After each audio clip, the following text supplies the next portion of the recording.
Hello my student, स्वागत है आप सभी का मेरे यूट्यूब चैनल आदि सर की मेस में।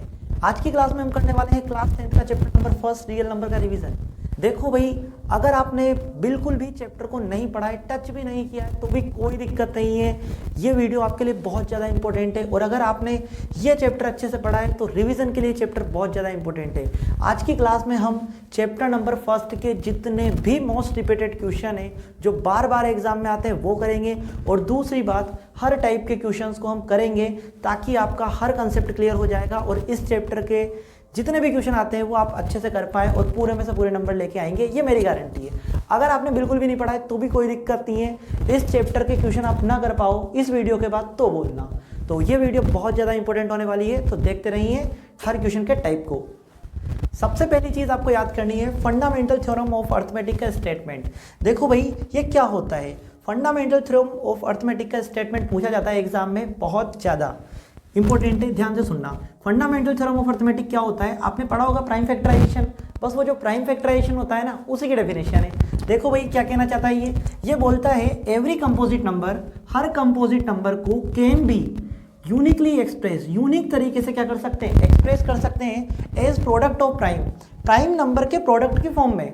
बिल्कुल, एक्सेप्ट फॉर द ऑर्डर, जहां ऑर्डर मायने नहीं रखता, मतलब आप पहले छोटा नंबर लिखो बड़ा नंबर लिखो कोई दिक्कत नहीं है। Accept for the order in which prime factor occurs, इसी को हम क्या बोलते हैं? प्राइम फैक्टर की घटना बोलते हैं। ये क्या होता है आपका? ये होता है fundamental theorem of arithmetic. CBSE के अंदर पूछा जाता है, बहुत अच्छा क्वेश्चन है। स्टेटमेंट आपको याद होना चाहिए, ठीक है? क्या बोला हुआ है आपको? Every composite number can be uniquely express, her composite number को क्या किया जाता है? यूनिक तरीके से एक्सप्रेस किया जाता है। Product of the prime accept for the order, prime factor के प्राइम नंबर के प्रोडक्ट की फॉर्म में। एक्सेप्ट फॉर द ऑर्डर, जहां ऑर्डर मायने नहीं रखता। इन विच प्राइम फैक्टर अकर्स, इसी को हम क्या बोलते हैं? प्राइम फैक्टर की घटना कहते हैं। अकर यानी होता है घटित होना, तो इसको हम क्या बोलते हैं? प्राइम फैक्टर की घटना बोलते हैं। जैसे एग्जाम्पल की अगर मैं बात करूं तो ये लिखा हुआ है 6 को आप क्या लिख सकते हो? 6 को आप 2 × 3 लिख सकते हो। तो हमने क्या करा, 6 ही हमारे पास क्या था? एक कंपोजिट नंबर था। 6 एक कंपोजिट नंबर है, 2 एक प्राइम नंबर है, 3 एक प्राइम नंबर है। तो 6 एक कंपोजिट नंबर है, इसको 2 प्राइम नंबर की प्रोडक्ट की फॉर्म में लिख दिया। इसी को हम क्या बोलते हैं? Prime factor occurs. इसी का नाम क्या है? Fundamental theorem of arithmetic. ये होता है भाई आपका फंडामेंटल थ्योरम ऑफ अर्थमेटिक, जिसका स्टेटमेंट आपको याद होना चाहिए। तो पहली बात तो ये, इस चैप्टर में सबसे पहली चीज आपको क्या याद होना चाहिए? प्राइम फैक्टर वाली जो डेफिनेशन है, मतलब फंडामेंटल थ्योरम ऑफ अर्थमेटिक, ये आपकी पहली कंडीशन है, ये आपको याद होना चाहिए। बढ़ते हैं नेक्स्ट टॉपिक की तरफ। देखिए टाइप नंबर 1 आपका क्या है? Prime factorization. आपको क्या आना चाहिए? प्राइम फैक्टराइजेशन आना चाहिए। देखो भाई, सबसे पहली चीज तो फंडामेंटल थ्योरम ऑफ अर्थमेटिक का स्टेटमेंट आपको आना चाहिए। दूसरी बात, prime factorization type number 1, first type आपका दिया हुआ है, प्राइम फैक्टराइजेशन आपको आना चाहिए। अब प्राइम फैक्टराइजेशन क्या होता है ये मैंने आपको बताया हुआ है, नहीं बताया हुआ है कोई दिक्कत नहीं है। देखो प्राइम फैक्टराइजेशन क्या होता है? प्राइम फैक्टराइजेशन करने का मतलब होता है, जैसे मैंने आपको बोल दिया कि 216 एक नंबर है, इसका क्या करो? प्राइम फैक्टराइजेशन करो। तो कैसे करेंगे भाई? सबसे पहले हम क्या करेंगे? 2 से डिवाइड करेंगे। क्यों करेंगे? क्योंकि सबसे छोटा प्राइम नंबर क्या होता है? 2 होता है। देखो 2 से डिवाइड करोगे तो कितना आ जाएगा? 2 1 = 2, 0 8, तो कितना आ जाएगा? 108। फिर 2 से डिवाइड करेंगे तो 2 5 = 10 और 2 4 = 8। फिर 2 से करेंगे तो कितना आ जाएगा? 27। 3 से करेंगे तो 3 9 = 27 और उसके बाद 3 से करेंगे 3 3 = 9 और 3 से करेंगे 1। तो इसको हम क्या बोलते हैं? 216 का हमने क्या कर दिया? Prime factorization. तो हम इसको किस फॉर्म में लिखेंगे? हम इसको इस तरीके से लिखेंगे 216, 2 कितनी बार है? 3 टाइम, तो 2 है आपके पास 3 टाइम और 3 भी आपके पास 3 टाइम। पेपर के अंदर ये क्वेश्चन आता है तो आपको लिखना है 2 की पावर 3 और 3 की पावर 3। बहुत सारे बच्चे क्या करते हैं? गलती ये करते हैं, इसको सोल्व कर देते हैं और करने के बाद यहीं छोड़ आते हैं। ये आपकी गलती है। आपको क्या करना है? पावर की फॉर्म में लिखना कंपलसरी, ये याद रखना, ठीक है? ये आपका क्वेश्चन। अब पेपर के अंदर क्वेश्चन कैसा आता है? देखो सीबीएसई 2024 का क्वेश्चन मैं आपको करवा रहा हूँ, लेटेस्ट क्वेश्चन है। पेपर में क्वेश्चन आता है type number first prime factorization का। किस तरीके से आता है? देखो, find the sum of the powers of the prime factors of 196। 196 में सम बताना है आपको पावर का, प्राइम फैक्टर की पावर का। तो देखो सबसे पहले आप क्या करोगे? 196 का प्राइम फैक्टराइजेशन करोगे, ठीक है? करते भाई 2 से करेंगे तो 2 9 = 18, कितना बचा? 1 1 और 6 16, तो 2 8 = 16, ठीक है? उसके बाद करेंगे 2 से करेंगे तो कितना आ जाएगा, 2 4 जा 8, 1 2 9 जा 18। अब हम 7 से करेंगे तो 7 से गया ये बात, ठीक है। तो 196 को अपन क्या लिख सकते हैं, 196 को हम लिख सकते हैं 2 × 2 7 × 7, ठीक है। अभी अभी मैंने बताया है, इसको क्या लिखेंगे अपन, पावर की फॉर्म में लिखेंगे। अब आपसे बोला क्या है, सम ऑफ द पावर्स, पावर्स का क्या करना है आपको, सम करना है। तो देखो भाई सम करेंगे अगर हम, तो पावर कितनी दी हुई है, पावर यहाँ पर 2 है और यहाँ पर भी कितनी है 2, तो 2 + 2 कितना हो जाएगा 4। ये 4 आपका क्या हो गया आंसर। इस तरीके से पेपर में क्वेश्चन आते हैं। पहली बात, टाइप नंबर 1 का क्वेश्चन कराया मैंने, प्राइम फैक्टराइजेशन आपको करना आना चाहिए, जिसमें मैंने आपको बताया है कि इस टाइप से क्वेश्चन आता है, आपको प्राइम फैक्टराइजेशन करने के लिए बोलेगा, पावर की फॉर्म में आपको आंसर देना है। अब उसने यहाँ पर उसने सम पूछ लिया, तो अपन ने क्या कर दिया, पावर का सम। ये आपका क्या आ गया आंसर। बढ़ते हैं नेक्स्ट क्वेश्चन की तरफ।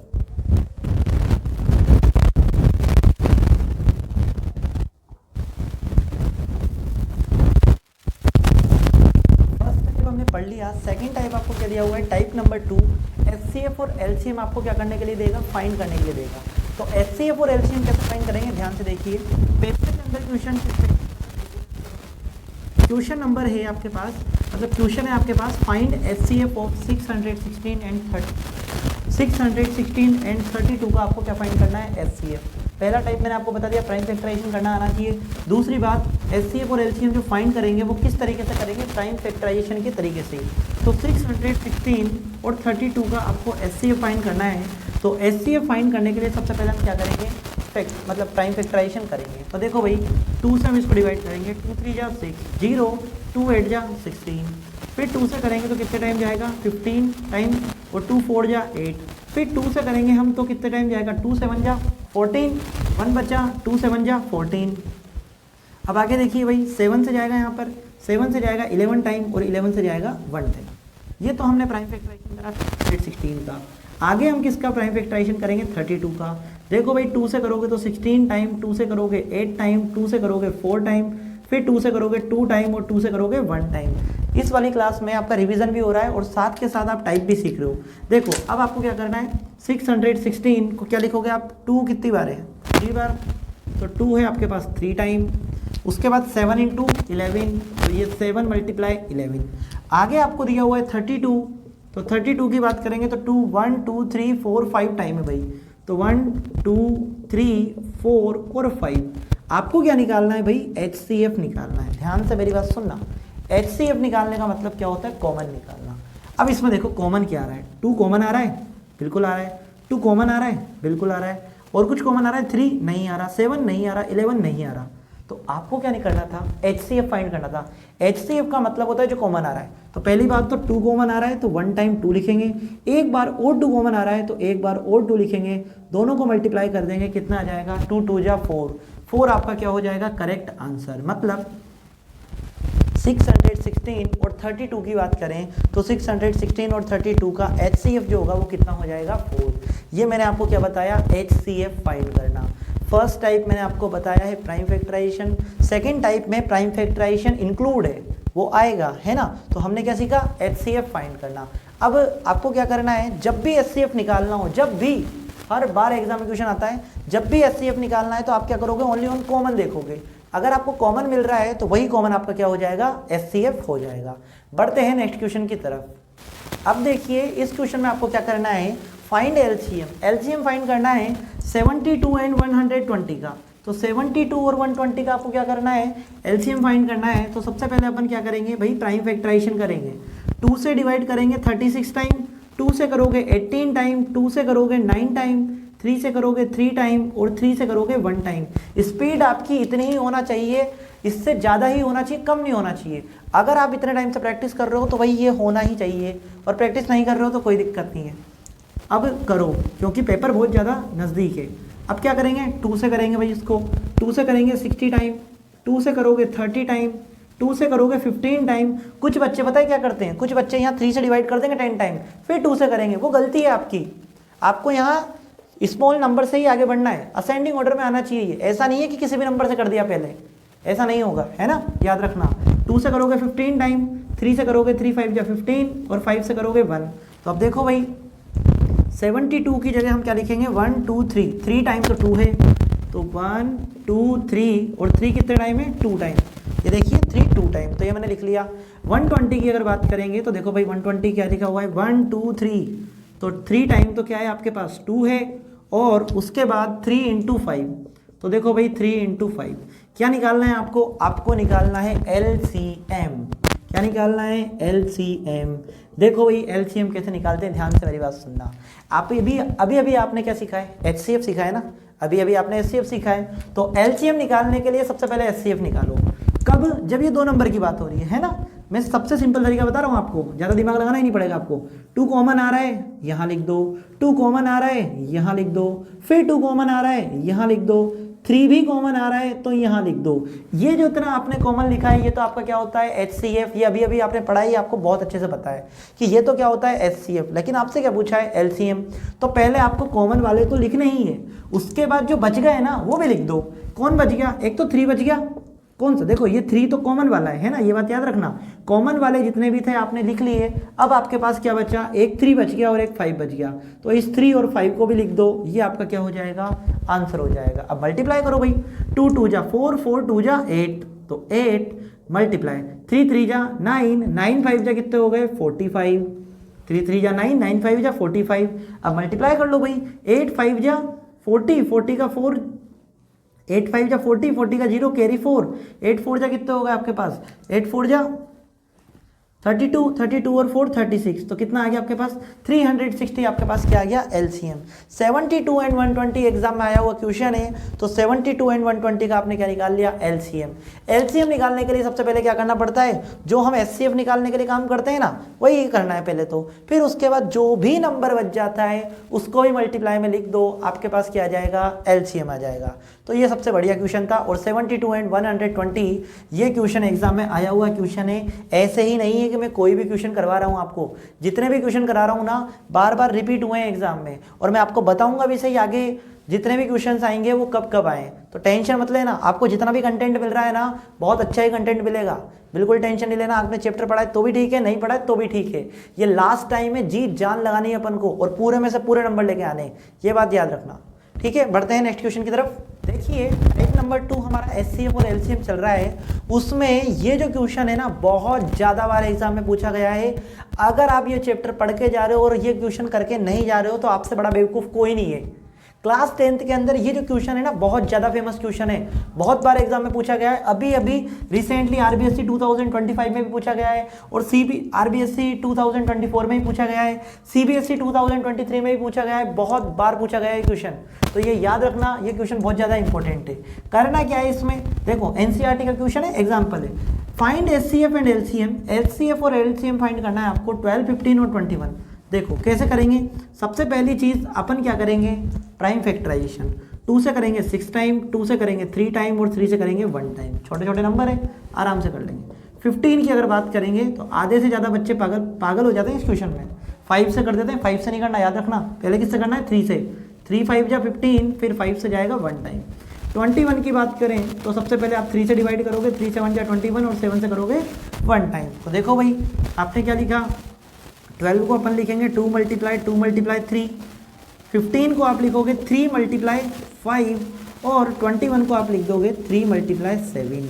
ठीक है, अब ध्यान से मेरी बात सुनना, इसमें आपको जो दिमाग लगाना है ना वो दिमाग अलग तरीके से लगाना है। मैंने अभी आपको 2 क्वेश्चन बताए थे और दोनों क्वेश्चन में HCF और LCM फाइंड करना था, लेकिन नंबर कितने थे, 2। यहाँ पर क्या 2 नंबर है, नहीं, यहाँ 3 नंबर है। अगर बात 3 नंबर की आ जाती है ना तो HCF और LCM निकालना और ज़्यादा सिंपल हो जाता है। कैसे, देखो भाई, सबसे पहली चीज़ इनको पावर की फॉर्म में लिखना है। कैसे, पावर की फॉर्म में। ये क्या लिखा हुआ है, 2 की पावर 2 और 3 की पावर कितनी आ जाएगी, 1। यहाँ देखोगे तो 3 की पावर 1 और 5 की पावर 1। यहाँ देखोगे तो 3 की पावर 1 और 7 की पावर 1। ठीक है, अब ध्यान से देखो भाई, सबसे पहले मैं आपको बताता हूँ HCF का मतलब क्या होता है। HCF का मतलब होता है सबसे छोटी पावर। क्या होता है, सबसे छोटी पावर। तो देखो भैया इसमें भी है 3, इसमें भी है 3, इसमें भी है। सबसे पहली चीज़ तो कॉमन देखना है, क्योंकि मैंने बताया था HCF का मतलब कॉमन। 2 इसमें आ रहा है, बाकी में नहीं आ रहा। 3 इसमें आ रहा है, इसमें आ रहा है, इसमें आ रहा है, और 3 की सबसे छोटी पावर क्या है, 3 की एक ही पावर है 1। तो HCF कितना आ जाएगा आपके पास, 3 आ जाएगा। एलसीएम की अगर आप बात करोगे तो एलसीएम में देखो आप 2 की पावर 2, 3 की पावर और 5 की पावर 7 की पावर। हमें ये तो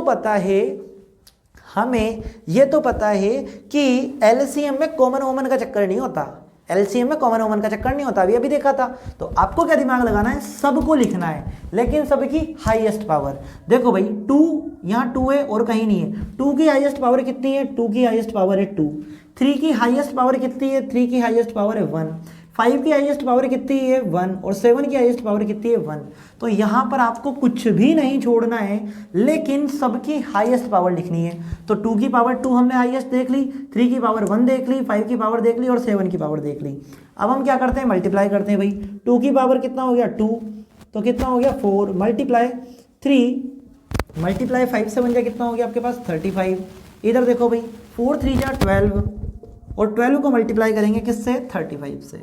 तो देखो भाई मल्टीप्लाई करो, 12 5 जा कितना हो जाएगा 60, 60 का 0 कैरी 6, 12 3 जा कितना हो जाएगा 36 और 36 और 6 कितना हो जाएगा 42। तो 420 आपका क्या हो जाएगा, आंसर हो जाएगा। ठीक है, 12 3 जा 36, 36 और 6 42, तो ये 420 आपका क्या हो गया आंसर। याद रखना ये मोस्ट रिपीटेड क्वेश्चन है, बहुत बार एग्जाम में आया है, तो ये आपको बिल्कुल भी छोड़ के नहीं जाना, ये बात याद रखना। ठीक है, अच्छा क्वेश्चन था और ये इंपॉर्टेंट क्वेश्चन था। अगर आपके पास 2 नंबर का एलसीएम पूछे तो आप फाइंड कर लोगे, 2 नंबर का एचसीएफ पूछे तो आप फाइंड कर लोगे, और अगर 3 नंबर में एचसीएफ और एलसीएम कुछ भी पूछे तो भी आप फाइंड कर लोगे। आई होप आपको ये क्वेश्चन समझ में आ गया होगा। बढ़ते हैं नेक्स्ट टाइप की तरफ। देखिए भाई टाइप नंबर 3, आपको क्या एक फॉर्मूला दिया हुआ है n1 multiply n2 equal to LCM into HCF. ध्यान से सुनना, कभी भी आपको कोई भी 2 नंबर दिए जाए, और उनका एलसीएम और एचसीएफ आपको पता हो, कभी भी आपको कोई 2 नंबर दिए जाए और उनका एलसीएम और एचसीएफ आपको पता हो, तो उन दोनों नंबर का जो भी 2 नंबर दिए जाएंगे, दोनों नंबर का एलसीएम और एचसीएफ को जो मल्टीप्लाई करोगे या फिर आप दोनों नंबर का मल्टीप्लाई करोगे, हमेशा क्या आता है, सेम आता है। 2 नंबर का एलसीएम और एचसीएफ का मल्टीप्लाई और उन दोनों नंबर का मल्टीप्लाई हमेशा क्या होता है, इक्वल होता है। ये एक फॉर्मूला है। इस फॉर्मूले का यूज किस तरीके से होगा हम क्वेश्चंस करेंगे, लेकिन क्वेश्चंस करने से पहले ये जान लो, ये फॉर्मूला लिखोगे सबसे पहली बात तो आप, ठीक है। और दूसरी बात, इस फॉर्मूले में 3 चीज आपको मिलेगी और एक चीज आपको फाइंड करनी है। मतलब n1 आपको फाइंड करना रहेगा, n2 दिया हुआ होगा, एलसीएम दिया होगा और एचसीएफ दिया होगा, और एलसीएम और एचसीएफ दिया हुआ होगा। n2 अगर दिया हुआ होगा, n2 फाइंड करना होगा तो n1 नहीं दिया हुआ होगा। अब आपको क्या करना है, और कभी कभी क्या होता है एलसीएम फाइंड करने के लिए बोल देता है और 1 2 3 ये तीनों चीज आपको दे देता है। मतलब चारों में से कोई भी 3 चीज आपको दे देगा और एक चीज आपको फाइंड करनी है। पहले फॉर्मूला लगाना है, वैल्यू पुट करनी है और उसके बाद आपके पास क्या जाएगा, आंसर। मैं आपको देखो क्वेश्चंस बताता हूँ। कभी कभी क्वेश्चंस किस टाइप से आते हैं हम प्रीवियस ईयर ही करेंगे। देखो मैं आपको एक्सप्लेन करता हूँ। देखिए क्वेश्चन किस तरीके से आता है, ध्यान से सुनना। The LCM of 2 numbers, 2 number का एलसीएम कितना दिया हुआ है आपको 182। ये इज है, याद रखना भाई, इज 182। 2 नंबर का एलसीएम आपको दिया हुआ है 182। इसका मतलब किस तरीके से करेंगे मैं आपको एक्सप्लेन करता हूँ। एलसीएम आपको दिया हुआ है कितना 182। देयर एचसीएफ, उनका एचसीएफ कितना दिया हुआ है आपको 13 दिया हुआ है।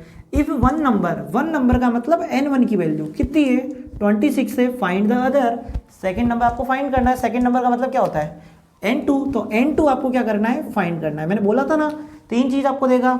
सबसे पहली चीज आपको फॉर्मूला लिखना है। फॉर्मूला क्या होता है, n1 into n2 equal to LCM multiply HCF. अब ध्यान से सुनो, n1 की वैल्यू कितनी है आपके पास 26, n2 की वैल्यू हमें फाइंड करनी है। एलसीएम कितना दिया हुआ है आपको 182, ठीक है। अब आपको क्या करना है, एचसीएफ फाइंड करना है। सॉरी, एचसीएफ कितना दिया हुआ है 13, लिख दिया।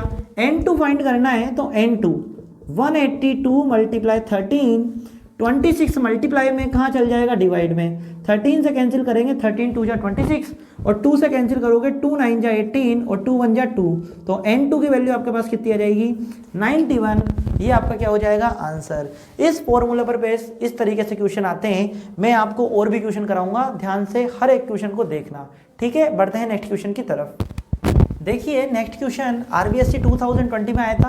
क्वेश्चन क्या था, एलसीएम ऑफ 2 नंबर्स, 2 नंबर का एलसीएम आपको कितना दिया हुआ है ए एंड 18। तो बहुत सारे बच्चे पता है क्या करते हैं, बहुत सारे बच्चे सोचते हैं भैया एलसीएम दिया हुआ है। अरे बेवकूफ़ों, ध्यान से क्वेश्चन पढ़ो, थोड़ी बहुत इंग्लिश तो आती है ना। एलसीएम ऑफ टू नंबर्स, दो नंबर का एलसीएम, दो नंबर कौन कौन से, ए और 18। मतलब n1 की वैल्यू आपके पास कितनी है, a, और n2 की वैल्यू कितनी है आपके पास, 18। दो नंबर जो कि a और 18 है, इज मतलब एलसीएम, ये यहाँ पर ये क्या है, सब्जेक्ट है ना। एलसीएम कितना है आपके पास, 36 है, तो एलसीएम कितना आ गया भैया 36। एंड देयर एचसीएफ, और एचसीएफ कितना है, 2 है। एचसीएफ आपको दिया हुआ है 2, फाइंड द वैल्यू ऑफ ए की वैल्यू फाइंड करनी है। यहाँ पर उसने सब कुछ दे दिया, लेकिन n1 की वैल्यू जो दे दी वो वेरिएबल की फॉर्म में दे दी। तो सबसे पहली बात हम फॉर्मूला लिखेंगे, n1 multiply n2 LCM multiply HCF. सबसे पहली बात फॉर्मूला लिखना, फॉर्मूले के नंबर मिलते हैं। n1 की वैल्यू कितनी है भाई, a है।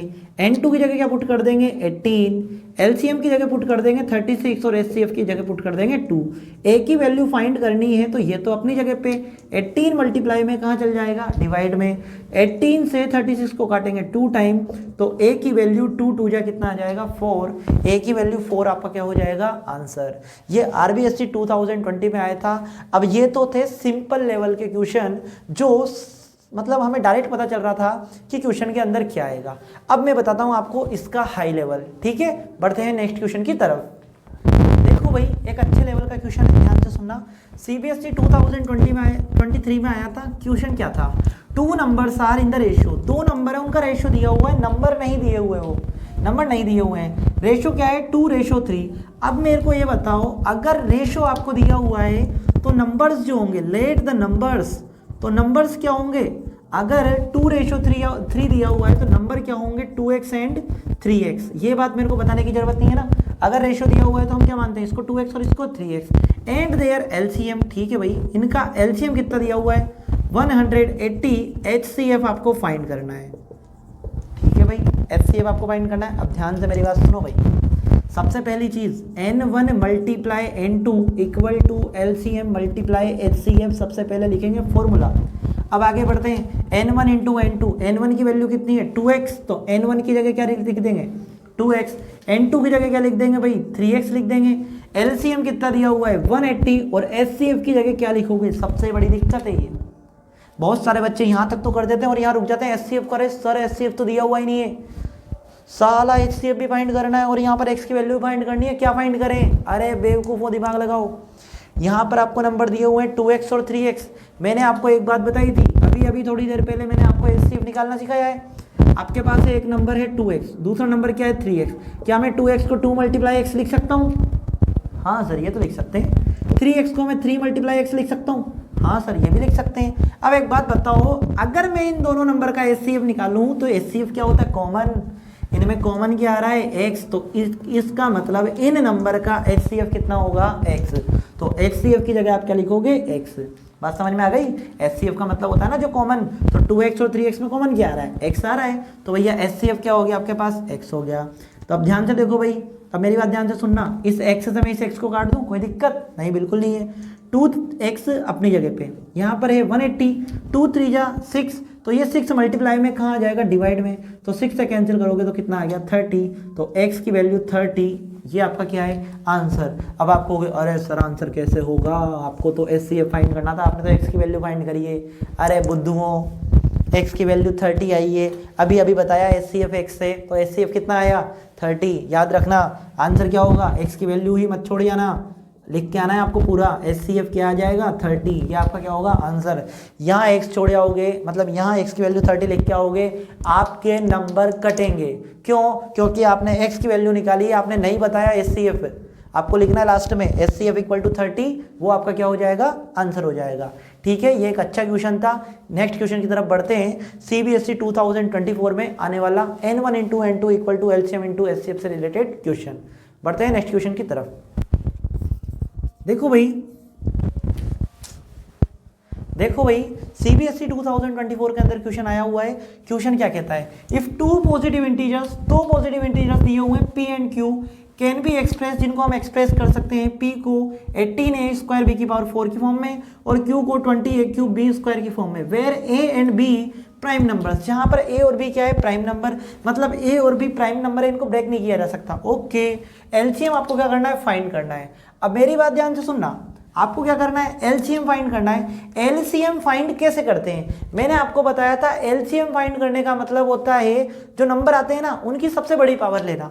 तो देखो भाई a की पावर 2 और a की पावर 3 में कौन सी पावर बड़ी है, a की पावर 3 बड़ी है। क्या इसमें a की पावर 3 आ रही है, नहीं आ रही है। इसमें आ रही है, नहीं आ रही है। इसमें आ रही है, नहीं आ रही है। इसमें आ रही है, आ रही है। यही आंसर है, बस है। हाँ, इतना ही करना था। जबरदस्ती आप अपना दिमाग लगा रहे हो कि 18 और 20 कॉमन लेना है। क्यों लेना है, हमें क्या मतलब है कॉमन लेने से? हमें इतना पता है कि एलसीएम लेने का मतलब क्या होता है, पावर सबसे बड़ी आना चाहिए। तो a इधर भी है, a इधर भी है, a की पावर 2 और a की पावर 3 में बड़ा कौन है, a की पावर 3। इसमें नहीं है, इसमें नहीं है, इसमें नहीं है, इसमें है, बात खत्म। जबरदस्ती ज्यादा दिमाग नहीं लगाना। एमसीक्यू को एमसीक्यू की तरह ही सोल्व करना सीखो। तुम क्या करते हो, तुम टाइम वेस्ट करते हो कि अरे सर हम तो ऐसे कर रहे थे, हम तो पूरा निकाल रहे थे। किसने कहा भाई तुमसे पूरा निकालने के लिए? और पूरा निकाल लोगे क्या मिल जाएगा, नंबर उतने ही आने तुम्हारे। तो है ना, आपकी अप्रोच मायने रखती है। याद रखना, किसी भी क्वेश्चन को करने के लिए आपकी अप्रोच बहुत ज़्यादा मायने रखती है। अगर आपकी अप्रोच सही है तो आप पेपर को यूं उड़ा दोगे चुटकियों में। याद रखना, क्वेश्चंस कुछ ऐसे ही आते हैं जिनको इस तरीके से करा जाता है, और ज़बरदस्ती अपना दिमाग लगाओगे तो फिर पूरा फैल जाएगा, है ना, रायता फैल जाएगा, कोई मतलब वाली बात नहीं है। तो याद रखना, इस क्वेश्चन को इस तरीके से करना था। n1 into n2 equal to SCF into LCM, ये वाला टाइप आपको आ गया। आई होप आपको अच्छे समझ में आ गया होगा। बढ़ते हैं नेक्स्ट टाइप की तरफ, वेरी वेरी इंपॉर्टेंट टाइप, जिससे एग्जाम में क्वेश्चन बनता ही बनता है। उस क्वेश्चन के बिना, उस टाइप के बिना ये जो चैप्टर है ना वो अधूरा है। अधूरा क्या, बिल्कुल ही खत्म है। मतलब वो तो आना ही आना है, जिसका नाम है प्रूविंग ऑफ इर्रेशनैलिटी। देखो भैया, टाइप नंबर 4,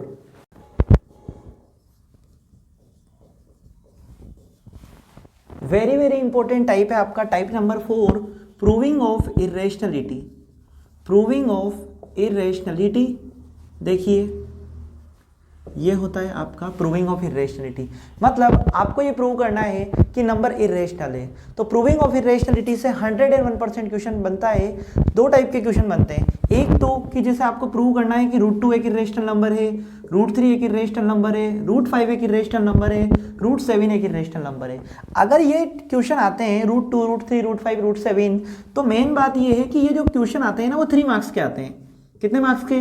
3 मार्क्स के। लेकिन इसका एक टाइप और होता है, जैसे आपको बोला जाए 3 + 2 √5 एक इर्रेशनल नंबर है, 7 + 2 √3 एक इर्रेशनल नंबर है, 1/5 √2 एक इर्रेशनल नंबर है। इस टाइप के पूछे जाते हैं, तो ये आपके पूछे जाते हैं 2 मार्क्स में।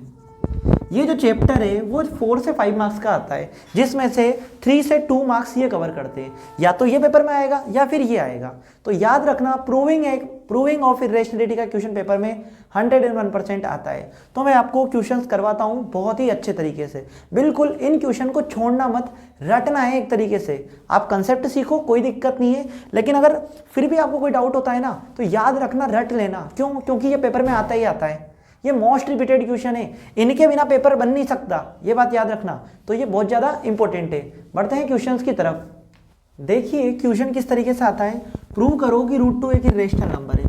तो इसको प्रूव करने के लिए अपन सबसे पहले क्या करेंगे, देखो इर्रेशनल नंबर प्रूव करना है तो अपन क्या करेंगे, सबसे पहले इर्रेशनल नंबर को रेशनल नंबर मान लेंगे कि मान लिया ये रेशनल नंबर है, और बाद में जाके ये बोल देंगे कि ये रेशनल नंबर नहीं है, तो वो क्या बन जाएगा, इर्रेशनल नंबर। देखिए किस तरीके से, सुनिए, √2 एक इर्रेशनल नंबर है, तो हम सबसे पहले लिखेंगे लेट, मान लिया √2 इज अ रेशनल नंबर, कि भाई √2 क्या बन गया आपका, एक रेशनल नंबर है। अगर √2 रेशनल नंबर है तो √2 P/Q के इक्वल होगा। क्यों?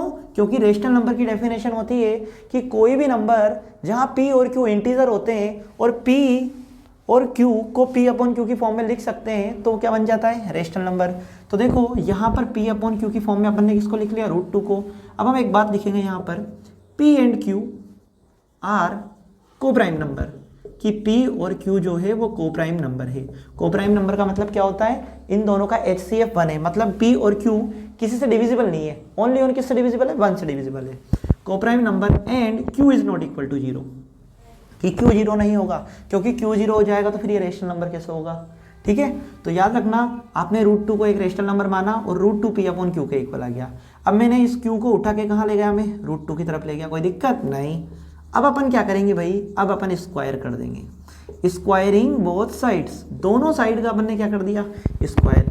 जब स्क्वायर करा तो क्यू रूट टू का भी क्या हो जाएगा स्क्वायर, और पी का भी क्या हो जाएगा स्क्वायर। देखो भाई क्यू का स्क्वायर कितना होता है क्यू स्क्वायर, रूट टू का स्क्वायर कितना होता है 2, आगे पीछे लिख सकते हैं ना मल्टीप्लाई की फॉर्म में भाई, तो ये पी स्क्वायर। अब मेरी बात ध्यान से सुनो, पी स्क्वायर किसके इक्वल आ रहा है 2 मल्टीप्लाई क्यू स्क्वायर के। अब अगर पी स्क्वायर 2 का मल्टीपल है, क्या पी स्क्वायर 2 मल्टीप्लाई में क्यू स्क्वायर आ रहा है, पी स्क्वायर 2 का मल्टीपल है, इसका मतलब पी स्क्वायर 2 से डिविजिबल है। तो मैं ये बात लिख रहा हूं यहाँ पे कि पी स्क्वायर अगर 2 क्यू स्क्वायर के इक्वल है तो P square is divisible by 2। ठीक है कि पी स्क्वायर 2 से डिविजिबल होगा, नॉर्मल सी बात है ना भाई। अब पी स्क्वायर अगर 2 से डिविजिबल होगा तो p is also divisible by 2। याद रखना भाई कि अगर p स्क्वायर 2 से डिविजिबल है तो p भी 2 से डिविजिबल होगा। आगे बढ़ते हैं, देखो भाई ये हो गया, इसको इक्वेशन नंबर फर्स्ट दे देना, इसको इक्वेशन नंबर सेकंड दे देना। अब क्यों दे रहे हैं आगे बताऊंगा, है ना, टेंशन मत लेना, जो भी चीज आगे काम आती है उसको हम इक्वेशन बोलते हैं। अब सुनो मेरी बात, p स्क्वायर 2q स्क्वायर आपके पास आया था, आपने एक बात लिखी है यहाँ पे, क्या लिखी है p is also divisible by 2। p किससे डिविजिबल है 2 से, अगर p 2 से डिविजिबल है इसका मतलब p 2 का मल्टीपल है, p 2 का क्या हो जाएगा मल्टीपल। अब एक बात बताओ मुझे, p 2 का मल्टीपल है तो p इक्वल टू 2 मल्टीप्लाई में कुछ भी। अब 2 का मल्टीपल 10 हो सकता है, 20 हो सकता है, 16 हो सकता है, 32 हो सकता है, कुछ भी हो सकता है। तो हम क्या करेंगे, एक वेरिएबल मान लेंगे, p यहाँ पर है, q यहाँ पर है, इनसे मिलता जुलता वेरिएबल ही मान लो तो ज़्यादा अच्छा रहेगा। अदरवाइज अपने नाम के अकॉर्डिंग मान लो, तुम्हारा जो नाम है उसका जो फर्स्ट अल्फाबेट है वो मान ले सकते हो आप। अब देखो भाई p इक्वल टू कितना आ जाएगा 2r, ठीक है, क्यों, क्योंकि p 2 का मल्टीपल है। अब इसका मैं क्या करूँगा स्क्वायर करूँगा, स्क्वायरिंग बोथ साइड। अब आप कहोगे सर ये आप क्या कर रहे हो, अरे भाई जो मैंने यहाँ किया ना मैं वही कर रहा हूँ, स्क्वायरिंग। स्क्वायर करा तो p का स्क्वायर कितना आ जाएगा p स्क्वायर, 2r का क्या आ जाएगा भैया होल स्क्वायर। ओके, कोई दिक्कत नहीं, इधर बता देता हूँ मैं। देखो भाई p स्क्वायर, अब एक बात बताओ मुझे, यहाँ p स्क्वायर है, यहाँ भी p स्क्वायर था, p स्क्वायर की जगह मैं 2q स्क्वायर रख सकता हूँ इक्वेशन फर्स्ट से। यहाँ पर p स्क्वायर है तो मैंने p स्क्वायर की जगह क्या रख दिया भाई, p स्क्वायर की जगह रख दिया 2q स्क्वायर, ये क्योंकि p स्क्वायर किसके इक्वल था 2q स्क्वायर इक्वल टू, यहाँ पर 2 का स्क्वायर कितना हो जाएगा 4 और r का स्क्वायर r स्क्वायर। ब्रैकेट में लिख देना भाई फ्रॉम इक्वेशन फर्स्ट, कि इक्वेशन फर्स्ट से हमने क्या रखी है वैल्यू पुट करी है। आगे देखिए भाई 2 से 4 को कैंसिल कर दिया कितने टाइम 2 टाइम, तो q स्क्वायर इक्वल टू कितना आ गया 2r स्क्वायर। अब देखना ध्यान से, p स्क्वायर 2q स्क्वायर के इक्वल था तो अपन ने क्या लिखा था p square is divisible by 2। अब यहाँ देखना q स्क्वायर 2 मल्टीप्लाई कुछ आ रहा है ना, तो q स्क्वायर के लिए हम ये लिख सकते हैं क्या q square is divisible by 2। अब आप कहोगे हाँ सर लिख सकते हैं, क्यों, सेमी तो कंडीशन है, यहाँ p स्क्वायर के इक्वल में 2 का मल्टीपल आया था तो हमने ये वाली बात लिखी थी, जब यहाँ q स्क्वायर के इक्वल में 2 का मल्टीपल आया है तो भी हम ये बात लिख सकते हैं q square is also divisible by 2। अब q स्क्वायर अगर 2 से डिविजिबल है तो q भी इससे डिविजिबल होगा, तो वही बात जो आपने यहाँ लिखी थी p स्क्वायर डिविजिबल बाय 2 था तो p is also divisible by 2, तो q स्क्वायर 2 से डिविजिबल हो गया तो q is also divisible by 2, तो ये किसके इक्वल हो गया इसके। अब देखिए भाई इसको मैंने इक्वेशन नंबर 2 बोला था, इसको इक्वेशन नंबर मैंने 3 बोला। अब ध्यान से सुनना, from equation second and third, from equation second and third, second वाली इक्वेशन ये बोल रही है कि भैया p 2 से डिविजिबल है, ओके। थर्ड वाली इक्वेशन ये बोल रही है जो q है भैया वो भी 2 से डिविजिबल है, ठीक है। अब एक बात बताना p और q दोनों किससे डिविजिबल हो गए 2 से। अब आपने यहां जो माना था p अपॉन q की फॉर्म में √2 को, तो p एंड q आर को प्राइम नंबर, p और q को प्राइम नंबर थे, को प्राइम नंबर का मतलब किससे डिविजिबल है ओनली ऑन 1 से। जब 1 से डिविजिबल है ये आपने माना था और आपने अभी अभी यहां बता दिया कि ये 2 से डिविजिबल है, तो आपने जो माना वो क्या है गलत है। तो आपको यहाँ क्या करना है, सीधी सी लैंग्वेज लिखनी है, जबरदस्ती परेशान नहीं होना है। हमें नहीं आती भाई, जबरदस्ती इतनी बड़ी लैंग्वेज लिखोगे, कॉन्ट्राडिक्ट वॉन्ट्राडिक्ट, कोई बात नहीं लिखना।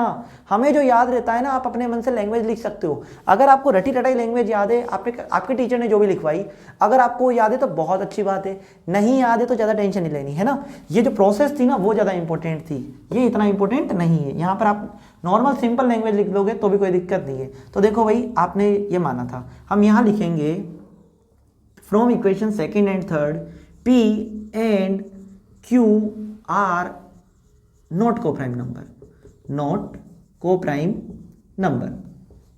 सो अवर अजम्पशन, अवर आउट लिख देगा मैंने, so our assumption is wrong. So our assumption is wrong कि हमने जो माना वो क्या था, गलत था। हैंस इसलिए, hence root two is a irrational number, कि रूट टू क्या बन गया, एक इरेशनल नंबर बन गया। ठीक है, आपने क्या माना था, हमने माना था पी और क्यू कोप्राइम नंबर है, रूट टू एक क्या है, रेशनल नंबर है। तो आवर अजम्पशन इज रॉन्ग, हमारा अजम्पशन क्या हो गया, गलत हो गया। तो रूट टू क्या बन गया, एक इरेशनल नंबर। ठीक है, अब ध्यान से सुनना, यहाँ पर क्या था, रूट टू। कभी कभी यहाँ क्या आ जाता है, जरूरी थोड़ी ना रूट टू ही आए, तो रूट 5 भी आ जाएगा, तो रूट 5 आ जाएगा, तो यहाँ क्या आ जाएगा, रूट 5। इसका स्क्वायर होएगा तो रूट 5 का स्क्वायर होने के बाद यहाँ क्या आ जाएगा, 5। तो P square is divisible by 2 चल रहा है ना, तो अब क्या आ जाएगा, यहाँ 5 आने के बाद P square is divisible by 5। इसी तरीके से यहाँ 25 आ जाएगा, जैसे 4 आया है, और यहाँ पर 5 से 25 5 टाइम कट जाएगा, तो यहाँ भी क्या आ जाएगा, Q is also divisible by 5। अगर यहाँ 5 आ रहा है तो यहाँ भी 5 आएगा, यहाँ रूट 3 आ रहा है तो यहाँ 3 से डिविजिबल हो जाएगा, 7 आ रहा है तो 7 से डिविजिबल हो जाएगा, लेकिन क्वेश्चन वही होगा, है ना। ऐसा कुछ भी नहीं है कि भाई ऐसा कुछ आ गया, रॉकेट साइंस आ रही है इसमें, हाँ ऐसा कुछ भी नहीं आएगा। याद रखना, आपके पास यहाँ रूट 2 आ रहा है तो 2 से डिविजिबल, रूट 3 आ रहा है तो 3 से डिविजिबल, रूट 5 आ रहा है तो रूट 5 आ रहा है तो 5 से डिविजिबल। तो टेंशन नहीं लेना, कंसेप्ट यही है, इसका स्क्रीनशॉट आप ले सकते हैं और आपको इसकी ज़्यादा से ज़्यादा प्रैक्टिस करनी है। क्यों? क्योंकि ये क्वेश्चन पेपर के अंदर आता ही आता है। ठीक है, बढ़ते हैं नेक्स्ट क्वेश्चन की तरफ। नेक्स्ट देखिए क्या दिया हुआ है, 3 + 2 रूट 5 एक इरेशनल नंबर है। तो किस तरीके से करेंगे, ध्यान से सुनना, बहुत ज़्यादा सिंपल है ये, तो जितना बताया था ना उतना भी नहीं करना, उसके आधा का आधा ही करना है। देखो प्रूव करो 3 + 2 रूट 5 एक इरेशनल नंबर है। तो सबसे पहली बात, let 3 + 2 root 5 is a rational number, कि सबसे पहले आपको क्या करना है, मान लिया कि ये क्या है भाई, रेशनल नंबर है। अब अगर ये रेशनल नंबर है तो 3 + 2 रूट 5 को आप किसके इक्वल मान लोगे, P/Q के, और वही लैंग्वेज लिखनी है क्या, कि P and Q are coprime number, कि P और Q जो होंगे वो कोप्राइम होंगे, and Q is not equal to 0, कि Q क्या होगा, 0 के इक्वल नहीं होना चाहिए। ठीक है, अब सुनो भाई, P + 2 root 5 equal to 3 + 2 root 5 equal to P/Q। अब आपको क्या करना है, कुछ भी नहीं करना, रूट 5 को अकेला छोड़ना है, बस रूट 5 को अकेला छोड़ना है। तो देखो रूट 5 को अकेला छोड़ना है तो सबसे पहले तो आप किसको हटाओगे, 3 को, तो P/Q प्लस का 3 इधर आके किसका हो जाएगा, माइनस का। अब रूट 5 को अकेला छोड़ना है तो रूट 5 अपनी जगह पे, P/Q -3 अपनी जगह पे, 2 जो है वो किस क्या हो रहा है, रूट 5 से मल्टीप्लाई, तो कहाँ आ जाएगा, डिवाइड में। कुछ बच्चे पता है क्या गलती करते हैं, इस 2 को उठा के यहाँ रख देते हैं, भाई सबसे बड़ी गलती है ये। तुम इस यहाँ कैसे रख दोगे भाई, तुम क्या करोगे, इसको ये जो न्यूमरेटर में डिनोमिनेटर में भेजोगे तो मल्टीप्लाई दोनों से होगा, तो फिर तो P/2Q -3/2 आना चाहिए। तो याद रखना यहाँ ब्रैकेट लगाना है, और 2 मल्टीप्लाई में तो 1/2 होगा, है ना, ये गलती मत करना। अब देखो भाई, ये बताओ मुझे रूट 5 क्या होता है, एक इरेशनल नंबर। आपने कहा हाँ सर ये बात तो सही है, क्यों, क्योंकि अभी अभी प्रूव करा था हमने। और ये क्या होता है भाई, ये इरेशनल नंबर, क्यों, क्योंकि ये P/Q की फॉर्म में लिख रहा है, और Q is not equal to 0 बोला हुआ है। तो देखो भाई LHS, इसका LHS क्या है, इरेशनल, लेकिन RHS क्या है, रेशनल नंबर। तो एक बात बताओ मुझे, इरेशनल नंबर रेशनल नंबर के इक्वल हो सकता है क्या, नहीं हो सकता। तो बस इतनी सी बात आपको लिखनी है। आपको क्या लिखना है, आपको यहाँ लैंग्वेज लिखनी है बहुत प्यारी सी, रट लेना इसको, है ना। आपको लिखना है LHS इज इरेशनल, क्या है, LHS is irrational, and RHS is rational, कि RHS क्या है भैया, रेशनल है। ठीक है, LHS इरेशनल है एंड RHS क्या है, रेशनल है। बट LHS मतलब LHS छोड़ो, but rational number can never be equal to irrational number, irrational number. देखो भाई कि रेशनल नंबर कभी भी इरेशनल नंबर के इक्वल नहीं हो सकता, तो आपने लिख दिया rational number can never be equal to irrational number. So ठीक है, आपने माना कि ये जो है ना इसके इक्वल नहीं हो सकता। सो इसलिए 3 + 2√5 क्या हो जाएगा, 3 + 2√5 इज एन इरेशनल नंबर। कि ये क्या बन गया भैया, इरेशनल नंबर बन गया। क्यों? क्योंकि जैसे ही हमने इसको रेशनल माना ना, जैसे ही हमने माना कि ये रेशनल नंबर है, तो हमें पता चला कि भैया ये तो इरेशनल के इक्वल आ रहा है, तो इरेशनल रेशनल के इक्वल नहीं हो सकता, इसलिए ये क्या हो गया भैया, एक इरेशनल नंबर। आई होप ये आपको समझ में आ गया होगा। बढ़ते हैं नेक्स्ट क्वेश्चन की तरफ। अब मेरी बात ध्यान से सुनना, ये थे आपके पास इंपॉर्टेंट टाइप। 2 टाइप और है सिंपल से, वो आप सिर्फ एक बार नजर मार लेना। अगर उनको छोड़ना चाहो तो भी छोड़ सकते हो, है ना। लेकिन यहाँ तक आपका पढ़ना बहुत ज़्यादा इंपॉर्टेंट था, यहाँ तक आपके सबसे ज़्यादा क्वेश्चन आते हैं। बाकी 1-2 टाइप और बच रहे हैं, वो मैं आपको करा देता हूँ। देखिए वेरी इंपॉर्टेंट टाइप है, explain why 7 × 11 × 13 + 13 is a composite number. आपको क्या करना है, कंपोजिट नंबर प्रूव करना है। कंपोजिट नंबर प्रूव करने वाले के भी क्वेश्चन आते हैं और ये बहुत सिंपल सा टाइप है, तो टेंशन मत लेना, एक ही बार में समझ में आ जाएगा, ज़्यादा दिमाग नहीं लगाना है। क्यों? अपने पास है भी नहीं, है ना, ज़्यादा है ही नहीं अपने पास, होता तो फिर बात ही क्या होती। देखो भाई, एक्सप्लेन करना है कि ये कंपोजिट नंबर है, तो सबसे पहले आप क्या करोगे, ऐसा का ऐसा नोट डाउन कर लो, कोई दिक्कत नहीं। अब देखो भाई, ये पूरा एक नंबर है प्लस ये पूरा एक नंबर है, इन दोनों में कुछ कॉमन आ रहा है क्या, कॉमन आ रहा है 13, इसको देख के दिमाग में घंटी बज जाना चाहिए। 13 कॉमन आ रहा है तो 13 कॉमन ले लो। 13 अगर कॉमन ले लिया तो 13 हट गया, आपके पास क्या बचा, 7 × 11 प्लस 13 कॉमन आ गया, तो यहाँ क्या बचा आपके पास, 1। ठीक है, अब मुझे एक बात बताओ, कंपोजिट नंबर प्रूव तो करना है, कंपोजिट नंबर होता क्या है। कंपोजिट नंबर क्या होता है, ऐसे नंबर जिनके 2 से ज़्यादा फैक्टर हो, मोर देन 2 फैक्टर वाले नंबर क्या कहलाते हैं, कंपोजिट नंबर। तो देखो भाई, ये एक नंबर था, इसके 2 फैक्टर हो गए, एक फैक्टर ये और एक फैक्टर ये, नॉर्मल सी बात है। जैसे मैंने आपको बोला कि 6 है और 6 को 2 × 3 की फॉर्म में लिख सकते हैं, तो 2 और 3 2 फैक्टर हुए नहीं हुए, हो गए। तो भैया पहली बात तो ये 13 और ये पूरा 7 × 11 + 1, 2 फैक्टर तो हो गए। किसी भी नंबर का फैक्टर 1 होता है या नहीं होता, तो मैं यहाँ मल्टीप्लाई 1 लिख सकता हूँ। तो मुझे बताओ, एक फैक्टर तो ये रहा जिसका नाम क्या है 1, एक फैक्टर ये रहा जिसका नाम क्या है 13, और एक फैक्टर आपका ये रहा। कितने फैक्टर हो गए, 3, 1 2 3। तो आपको यहाँ लिखना है it has more than 2 factor, कि it has more than 2 factors, इसके 2 से ज़्यादा फैक्टर हो गए, so it is composite number, बात खत्म। अब जबरदस्ती आप दिमाग लगाओ कि सर हम ऐसा भी लिख लें वैसा भी लिख लें, तो तुम्हारी इच्छा भाई, हमने थोड़ी ना कुछ कहा है, नंबर तो पूरे मिलेंगे। आपको क्या करना है, सबसे पहले नंबर लिखना है, जो कॉमन आ रहा है वो कॉमन लेना है, उसके बाद 1 से मल्टीप्लाई कर देना है, 1 2 3 3 फैक्टर लिख देना है। तीनों फैक्टर लिखने के बाद लिखना है यहाँ it has more than 2 factors, it is the composite number, पूरे में से पूरे नंबर मिलेंगे। ठीक है, ये टाइप नंबर आपका क्या था, 5 था। एक टाइप और बचा है, देखिए लास्ट टाइप है टाइप नंबर 6, चेक वेदर 6 की power n can and with the digit 0 for any natural number n। देखो यहाँ n क्या है, नेचुरल नंबर है। आपको ये बोल रहा है अगर ये नेचुरल नंबर है तो फर्स्ट नेचुरल नंबर क्या होता है 1, तो 6 की पावर 1 कितना आ रहा है, 6 आ रहा है। 6 की पावर 2 कितना आता है, 36 आता है। 6 की पावर 3 कितना आता है, 216 आता है।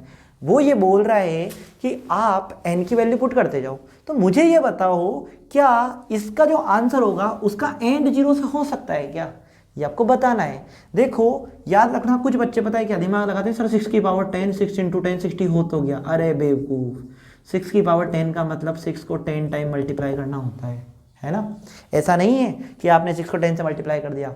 तो याद रखना 6 की पावर 10 अलग होता है। अब सुनो मेरी बात, 6 की पावर n का एंड क्या 0 से हो सकता है क्या, इसका पता लगाने के लिए आपको क्या करना पड़ेगा, ये जो 6 है ना, इस 6 की पावर n लिखो, 6 का प्राइम फैक्टराइजेशन करो, कितना आता है 2 × 3, इसकी पावर n।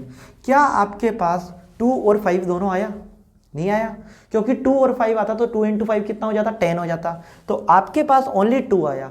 याद रखना, अगर आपको जो भी नंबर दिया हुआ रहेगा उसका प्राइम फैक्टराइजेशन करने पर 2 और 5 दोनों आ जाते हैं, उसके अलावा चाहे कुछ भी आए में कोई मतलब नहीं है।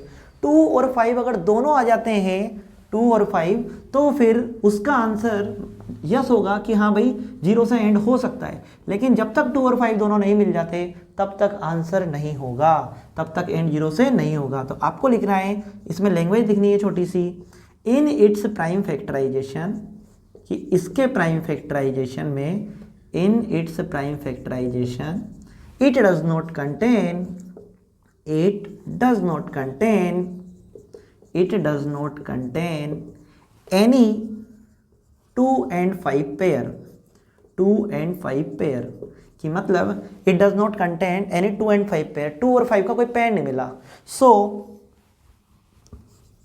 सो क्या बोल रहा है, चेक करना है कि 6 की power n can with the digit 0 for any natural number. तो आप क्या लिख दोगे, ये पूरी की पूरी लैंग्वेज वापस लिख देना कि भैया नहीं होगा, क्योंकि यहाँ पर 2 और 5 का पेयर नहीं है। आई होप ये आपको समझ में आ गया होगा। ठीक है, ये आपका चैप्टर नंबर 1 था, और चैप्टर नंबर 1 में जितने भी टाइप बनते थे वो मैंने आपको बता दिए हैं। यहाँ आपके सारे के सारे टाइप कंप्लीट हो गए। अब आप में से कुछ स्टूडेंट ये कहेंगे कि सर एक टाइप है एचसीएफ और एलसीएम के वर्ड प्रॉब्लम, है ना, HCF और LCM के वर्ड प्रॉब्लम वाले जितने भी प्रीवियस ईयर क्वेश्चन है, जो भी एक्सपेक्टेड होते हैं, उनकी एक सेपरेट वीडियो आपको मिल जाएगी। आने वाले 1 से 2 दिनों में आपको HCF और LCM की वीडियो मिल जाएगी, तो बिल्कुल टेंशन नहीं लेना है, इसके सारे क्वेश्चंस मैं आपको करा दूंगा। मेन जितने भी टाइप थे चैप्टर नंबर 1 के, वो मैंने आज की वीडियो में आपको कंप्लीट करवा दिए हैं।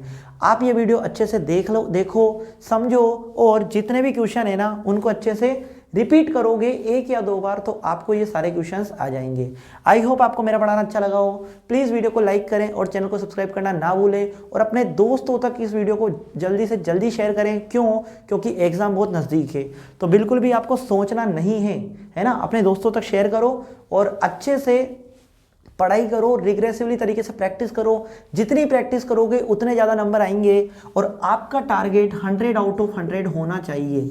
आप ये बहुत अच्छे से जानते हो कि मैथ्स एक ऐसा सब्जेक्ट है जिसमें 100 आउट ऑफ 100 ला सकते हैं, लेकिन आपके कॉन्सेप्ट क्लियर होने चाहिए, और कॉन्सेप्ट क्लियर होने के लिए मैं आपके लिए ये सब जितने भी चैप्टर है उन सभी की वीडियोज़ आपको मिल जाएगी। ठीक है, तो सारे के सारे जो चैप्टर है उनको अच्छे से पढ़ना है, कॉन्सेप्ट क्लियर करने और नंबर लेके आने 100 आउट ऑफ 100। अगर आपको मेरा पढ़ाना अच्छा लगा हो तो प्लीज़ वीडियो को लाइक करें, और ये जो सेशन था वो कैसा लगा प्लीज़ कमेंट करके मुझे ज़रूर बताएं। Thank you guys. अब ठीक है, बाय।